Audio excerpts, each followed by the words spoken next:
Hey, Pistons fans, happy Thanksgiving and welcome to another edition of Pistons Daily. I'm your host, Tony Nash, and I'm coming to you from the man cave tonight, right here at home. And you see I got the game on replay in the back, just kind of watch it back to see what went wrong last night. You know, they say all good things must come to an end, and last night our winning streak came to an end at 13 wins. Now, maybe 13 wins is our lucky number. Yesterday I said lucky number 13 because, as I said, twice in our history we've had 13 wins, and both of those seasons ended up with a championship. So maybe 13 is the lucky number. Usually 13 is a very unlucky number, but maybe for our Detroit Pistons, 13 is a lucky number. And so let's hope so. Let's hope that our team is going to get it done this year. You know, a loss was bound to happen eventually, but man, do we hate to see it happen to Boston. If you've been a Pistons fan as long as I have, you do not like the Boston Celtics. I've actually been to a playoff game at the Boston TD Garden there back in, I think, 2006, 2007, when the Pistons were playing in the Eastern Conference Finals against the Celtics. We ended up winning that game, but what an incredibly crazy, hostile environment. I was wearing my Chauncey jersey. A friend of mine was wearing a McDyess jersey, and another guy had on a Rip Hamilton jersey. And boy, did we take some heat. And if I didn't like the Celtics before that, I really didn't like them after that. And so it was really tough seeing it come to an end against the Celtics in Boston. But again, it was bound to happen. It was a tough loss. But there were some good things. There were some positive things. But there were some things that need to be cleaned up. And again, Boston is no slouch team. As I mentioned on the podcast yesterday, Boston has beat Cleveland. They beat Orlando. They beat Philly. They've beat Toronto, and now they've beat the Pistons. So they beat some of the top teams in the East, and even a lot of their losses are really close games. And so we knew they weren't a team to take lightly, hoping to get win number 14, but just didn't happen for us tonight. Defense was an issue tonight, man. There were moments where our defense just did not look good. It seemed like they were raining threes there at some points. And then we just were struggling to get some of those offensive rebounds. Even though we did out-rebound them, it seemed like rebounding was an issue, especially at times when we were running smaller lineups. There were multiple times where we didn't have either JD or Stewart in there, and so those were times where we really struggled to get rebounds. We shot 40% from the field. We shot 31% from three, so not a great shooting night for the squad. Still put up 114 points, so not terrible, but not our best player, not our best night. We had 5 players in double digits tonight, which has pretty on par for the course for us. JD struggled tonight. He only made 4 shots. He struggled holding on to the ball. Yeah, they were really just active hands and kind of knocking the ball out of his hand quite a bit. So he struggled tonight. Again, he's not going to have a great game every night, but tonight was particularly not his night. And, without Boston having a lot of bigs, this should have been a night that he had a big night. But again, a lot of those young guys were just in there being pesky, stripping the ball out of his hand, so that was tough. And then I got to say, we've talked a lot about the rotations, and I think the rotations really hurt us tonight. We had multiple times where guys would come in for 4 or 5 minutes. There was a couple of stints where Cade only came in for 4 minutes and then went out. Asar in and out, JD in and out. And I think, Cade obviously was in rhythm tonight, had a great game, but I think coming in and out of the game definitely messes up the rhythm of a player, and it kind of disrupts the flow of the game. Now, again, this is not a complaint about our coaching staff. Our coaching staff is doing a great job, and JB's got to try to figure out who's going to be our guys. But again, this is where having so many guys to go to and giving so many minutes to different guys kind of proved to be a little bit difficult for us tonight. And this was kind of some of the things I've been talking about that could be the challenge in rotating this many guys. And we did have 11 different guys play again tonight.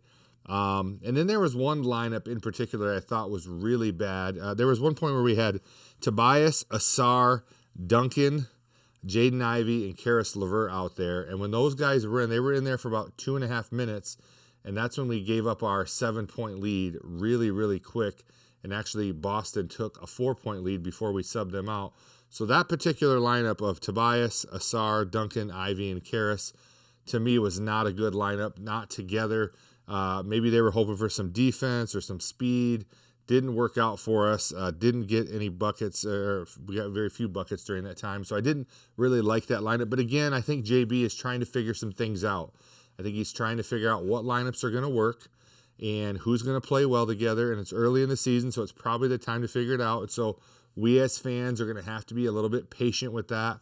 But I think, again, this is going to be the challenge as we move forward. So minutes were an issue. Ron Holland, who I thought had his best game in several games, only got 14 minutes tonight. Javonte Green only had 10 minutes. Jaden Ivey still at 15 minutes. He struggled tonight. I think he missed 5 or 6 threes. Struggled from the field. Again, I think this is going to happen. It's going to take him a little bit of time to work his way back in. You can tell he's a little bit hesitant to attack the basket, as most people that had an injury like that would be. His jump shot, his three-point shot didn't look great tonight. But again, nothing of concern for me there as he's working his way back into the rotation. But only 15 minutes for him. Dennis Jenkins, 8 minutes again. Again, I think I'd like to see him out there more. His poise, the way he carries the way he is with the ball in his hands and the decisions he makes and the defense he plays. I'd like to see him get more minutes, but he only had 8 tonight.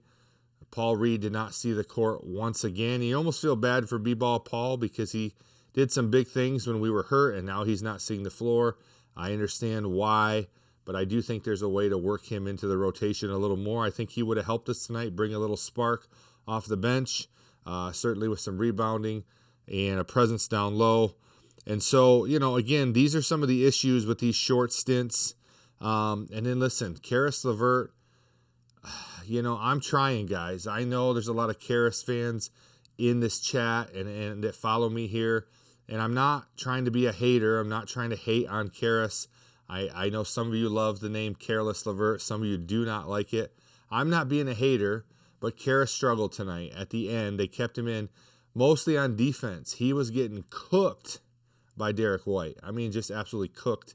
And Derek White just made him look like he wasn't there and hit some really big buckets down the stretch that really hurt us. And so I want to ask, why in that time would we not, when defense was crucial, it wasn't necessarily that we needed a ton of offense because the game was going back and forth.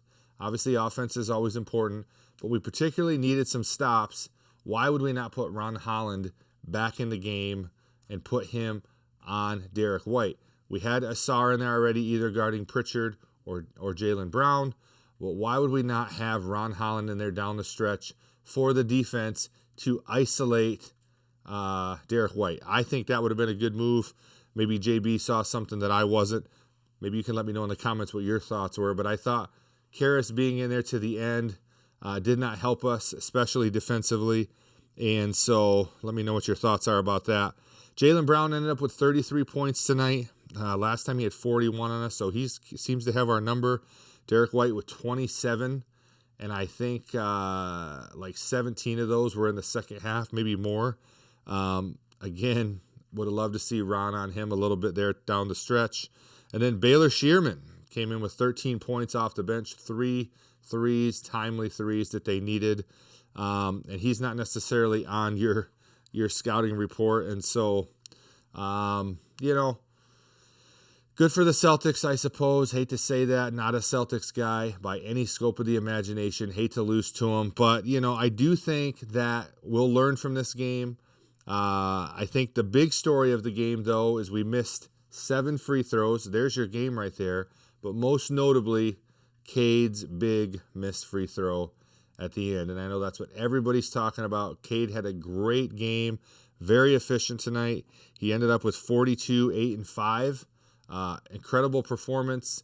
Had a chance to tie it. Made a great high IQ move there at the end by putting up the shot when he knew he was going to get fouled. Got to the line, hit the first 2, and just kind of, he just choked, right? I mean, that's what happened. He choked on that last one. Cade's free throw shooting has been up and down all season.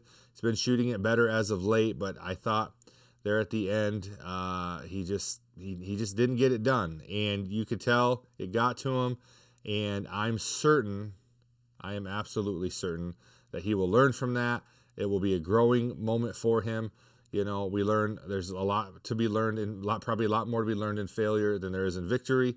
And so Cade's going to learn from this. It's going to help him grow. These kind of games that have adversity are going to help our team. We're going to have to go through these. Even though we played bad, we still only lost by 3 points. I mean, it was not our best game. Wasn't our best offensive game. Wasn't our best defensive game. And Boston's no slouch team, and we still only lost by 3 points. And so I think we got a lot to be positive about. Definitely some things to work on. But again, Boston has beat most of the good teams in the East, and so tough game to lose. But that brings us to Friday night, another NBA Cup game against Orlando, a must-win game if we want to stay in this Cup race. And so we're going to have to win that game Friday. I will be there at the game. And so if some of you see me, make sure you say hello. I love to meet some of you in person. If you're going to be at the game, let me know in the comments. And hopefully we can get that win Friday night in Detroit. But man, Cade, he played great. He really did. What a good game. It was great on national television, a nationally televised game, to see Cade really show out and show his skill, hit some huge buckets, just some tough buckets. And even to hear the announcers really kind of just glazing Cade, right? Just kind of bragging him up. It's not something you hear about Pistons players a lot, but to see how highly they were speaking of him. And I feel like the NBA and ESPN and obviously Nike, everyone's pushing Cade right now because they recognize his ability. And so it's great as a Pistons fan to have a player like that that's getting some credit, getting some respect. And again, like I said yesterday, getting some of those calls, those respect calls that, a lot of times these small market players don't get. And speaking of that, speaking of Cade, I don't know if you had a chance to see it. You should look it up. It's on YouTube. The NBA on ESPN sat down with Cade Cunningham and did it's about a 12-minute interview. And it was fantastic. And Cade he's just the right guy. I mean, he is our guy, and he said everything that you would want a franchise player to say. It was an absolute phenomenal interview. No critique whatsoever. They asked him about the New York series, and they asked him, they said, JB said he hasn't rewatched that New York series and doesn't want to. They asked Cade, have you rewatched it? And Cade said, yeah, I've actually watched it a few times, and you got to go back and watch that to see what you did wrong. He said he did fast forward through some parts that he knew were coming, that he knew I didn't want to see that again. But I remember Kobe saying that it was so important to him that when they had losses, that was the film he wanted to watch. And so it's good to hear Cade saying he went back, watched the film. Obviously, it fueled him, said it got him some anger over the offseason, and got him some things to work on. And so I love hearing that. And then they asked him about, winning MVP. And they said, do you think you're in the MVP conversation? He says that's for the fans to decide. But he's very honored to be in that conversation. But then they said, is that one of your goals this year to win MVP? And he said, honestly, I'd rather win Finals MVP than MVP. So this is the first time you've heard Cade say in public that his goal this year is to win the NBA Finals. I think he's starting to feel it, that the team could actually do that and that they can compete. But to hear him say, I'd rather win the Finals MVP than the season MVP tells you he's motivated by winning. It's not about him. He's a great team guy. Obviously, those kind of accolades and awards, everybody would want to win that. But to hear him say the right thing, that, hey, listen, I want to go for that Finals MVP, was really cool. And he did say, I'm not afraid to say that I'm in that conversation. He said, I'm one of the guys. And he goes, I'd like to win that, and I think I'm up there, and I'm not afraid to say it. So I'd love to hear the confidence. He said, obviously, his goal is to be the best player in the world. Again, as a fan, you love hearing that. But he says, more importantly, he wants to be on the best team in the world. He said, if you're going to be the best player in the world, you got to be on a great team. You got to be on one of the best teams in the world. So he said, more important than me being the best player, I want to be on the best team. And he goes, I think part of being the best shows you can lead a team to where they have a win. And then, they asked him about Detroit and about being there. And to hear him talk about Detroit and how much he loves Detroit, man. As a Michigan guy, as a fan of Detroit sports my whole life, to hear this guy talk about how much he loves the culture. He said there's just a lot of cool people in Detroit. He wanted to be here. He's embraced it. And he said people in Detroit are proud to be from Detroit. And he said it's that way in Texas. Like Texans are proud to be Texans. And he says he feels that here in Michigan and Detroit. Like our fans and our people are proud to be from here. And we are. And so then he talked about the Pistons' history, a historical franchise. He actually gave Isaiah Thomas and Chauncey Billups a shout out, which is really cool to see him paying homage to those guys that we've loved for so long. And so, man, he's just our guy, is he not? And if you haven't watched that interview, head on over to, I think it's the NBA on ESPN's YouTube channel. Check it out. It's a great little 11, 12-minute interview, and it's just going to make you love Cade even more. Did such a good job. I don't know if he's had some great media training, but it was a fantastic interview, and I was extremely impressed with it. And then I don't know if you saw that also this week, they put out the early Team USA predictions for 2028, and it had our boy Cade Cunningham on there and also had JD as listed as predicted to be on the roster. Had Bam Adebayo. Let me see here. Let me look here. So you got Jalen Johnson, Jason Tatum, Chet Holmgren, Tyrese Halliburton, Anthony Edwards, Kevin Durant, Cooper Flagg, Devin Booker, and Jalen Brunson. Ugh. Jalen probably deserves it. I don't particularly want to watch him play alongside Cade. I don't want to see those guys getting along. I like there to be a rivalry. But Jalen's balling out. He's a good player. Got to give him props, but I hate watching him. One of the least favorite players to watch between him and SGA. I don't know which is worse. I think it's Jalen Brunson. But I'm bitter also. So, maybe that's okay. But that's who they got, picked. I love that Cade and JD are already getting the respect. But, we're still 3 years out from that. So there's some Pistons that could still develop. Is there anyone else on the Pistons that you think may make a name for themselves in the next couple of years that can maybe be considered on that roster? I think if Jaden Ivey can do what he was on track to do before he got hurt, I think potentially he could be in that list. Maybe Asar Thompson and Amen Thompson, maybe those two guys, if they continue to progress, could be in that caliber. It's tough to tell, but they are progressing. But who do you think got snubbed? I thought there were some people not on this list that probably should have been. Some of the guys who I think got snubbed, Jaylen Brown was not on the list. He didn't make it on there last time, which I thought was crazy. Finals MVP, didn't make it. Derek White was on the roster last time. He wasn't on this early predictions list, and I thought he did really well for Team USA last time. Austin Reeves, who's balling out right now. He's in the top 10 in the league in scoring, and that's with Luka and LeBron on his team. He's playing well. Surprised to not see him on the list. Donovan Mitchell, one of the best scorers in our league, not on the list. Michael Porter Jr., Karl Anthony Towns. And what about Steph? I know Steph is going to be up there, but they did have KD on the list, and him and Steph are right around that same age. Would Steph do another? I'd love to see. Steph just made those last Olympics. Steph, KD, and LeBron together in those last Olympics. That was fun basketball to watch. Those are some exciting moments. But will Steph be around still to do another round? Obviously, I don't think LeBron will, but maybe Steph would have another go-around with the Olympic team. I think if Steph wants in, obviously they'll let him. But what do you think? Is there anyone on who you think maybe got snubbed? Obviously, this isn't an official pick. These are just early predictions by the NBA analysts on ESPN. Something to talk about. Gives us something to talk about. But what do you think? Is there anyone on this list that you're like, maybe they shouldn't be and maybe someone should be added? Who got snubbed? Would love to hear your thoughts about that. Let me know in the comments what you think. And then last but not least, I want to round this episode off by just saying happy Thanksgiving, Detroit fans. I got my Lions hat on there. I got my see if we can Never Stop Believing shirt. I am a huge Pistons fan, but also a lifelong Lions fan, which has been a challenge.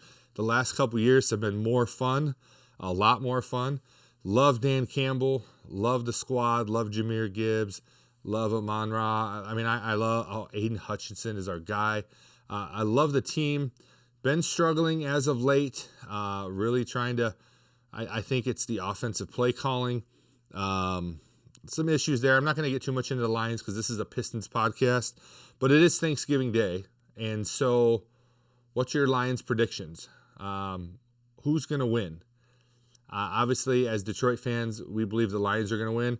I'm predicting the game to be 21-17 Lions. And I think we're going to win. Obviously, the first time we played the Packers, we got our clocks cleaned. That was right at the beginning of the season, opening night. And so what do you think? Are we going to pull it off today? Are the Lions ready? We always play well. I don't always play well on Thanksgiving, but we're always ready for Thanksgiving. And so if you're a Detroit fan, Thanksgiving Day, it's about time with family. It's about turkey, but it's about watching the Lions, right? And so I got my Lions gear. I'm ready to go. So let's go Lions. We can't have a loss last night and today. So let's go Lions. Let's get a big win tonight. And then the last few days, I just want to give a couple things that I'm thankful for as it's appropriate on Thanksgiving Day. First of all, I want to say I'm thankful to be the new host of the Pistons Daily podcast.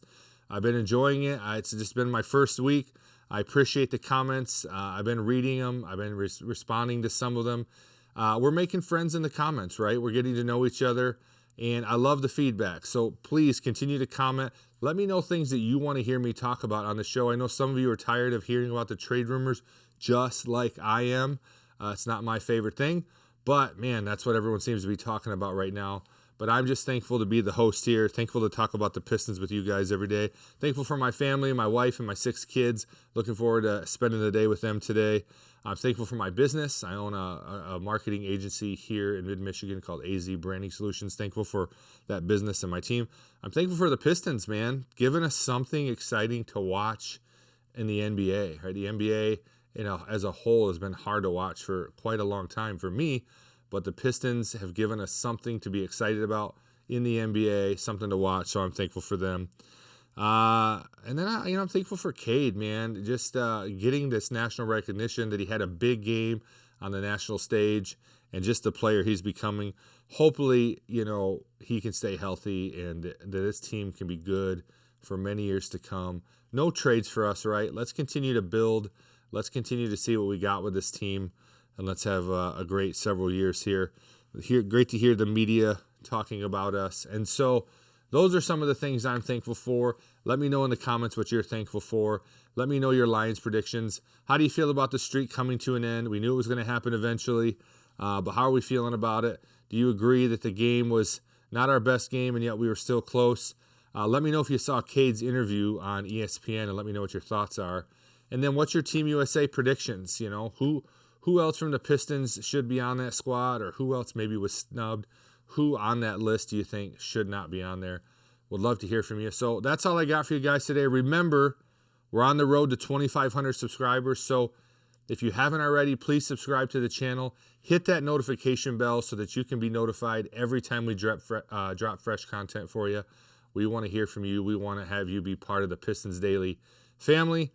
And so, again, thanks for joining me today. I want to wish you and your family a happy Thanksgiving. And so, as always, go Lions and Detroit basketball. Let's go, baby.